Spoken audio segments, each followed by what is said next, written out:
Do as you get older, pushing each other and hopefully making Olympic teams and things like that together.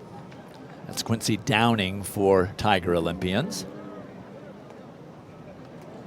And LSU will always be in position to bring a very competitive 4x400 relay amongst the college ranks. And these guys were part of those teams throughout the years. Now, we've mentioned it, it's 90 degrees, and these guys have been sitting out here for a long time, but this is so important for us to practice this too as athletes. You know, last year we saw at the Olympic trials how hot it got in Eugene. You have to be prepared for everything, and they're going to be back there again and for the World Championships. So being in this heat, it's not as humid, but it's hot, and they're practicing every little bit here. And these are your Olympians. Bryce Deadmon running for hurdle mechanic on the opening leg. Standout at Texas A&M, graduating last year. USA Blue and USA Red. The red team of Bryce Deadmon, Jaron. Now watching them as they come off this turn here, you can actually see that a number of the athletes have poured some water on them. The back of their jerseys are wet. They have cooled down that way. They're doing all of the little things that they need to do in order to stay cool and to have a good race. They're going to get around this turn, cut in, and really focus on bringing this race back together. Star Athletics passing first for the Tiger Olympians. I think that's Michael Cherry, or no, it's Jaron Flournoy.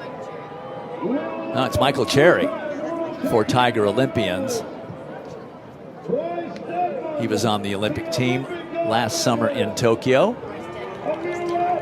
And this is Bryce Deadmon for Texas A&M. So they just keep changing the orders on us. So we apologize for misidentification. Trying to make a strong move out far in lane 2. Getting it to his partner here in crime. And look at this at third leg. They're taking off hard. That's Vernon Norwood for the Tiger Olympians in third. I would have expected him to anchor. But you know, Dwight, this is such a fun way to run when you don't want to tell anyone what you're doing, and we see this even at the professional level. We want to make sure we're keeping people on their toes. You sometimes put your fastest leg in that third position to open up the lead, to get a lead for your fourth runner, and will it happen? You never know, and it looks like everyone is closing back up here. Will London, a former Baylor standout for Star Athletics, but here comes Vernon Norwood trying to put his Tiger Olympians into first place on the anchor.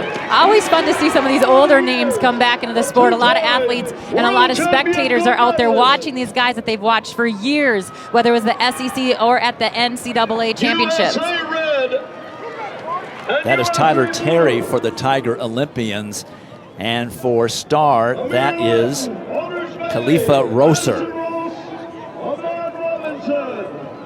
Now you could see Tyler Terry just putting a pressure on in the backstretch, just not letting that pass happen. And here he has to do it again, and he does. Tiger Olympians holding off the Star Athletics team. Tyler Terry doing a great job on anchor for his former LSU teammates, and they bring it through under 3 minutes. That's a great early season time with a sort of hybrid team, but all LSU Tigers, former LSU Tigers, I should say.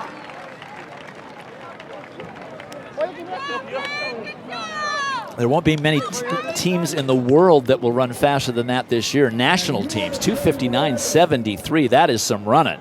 And you're going to see this right here as he tries to make this pass as he's getting ready to hand off to his partner. It went. It worked.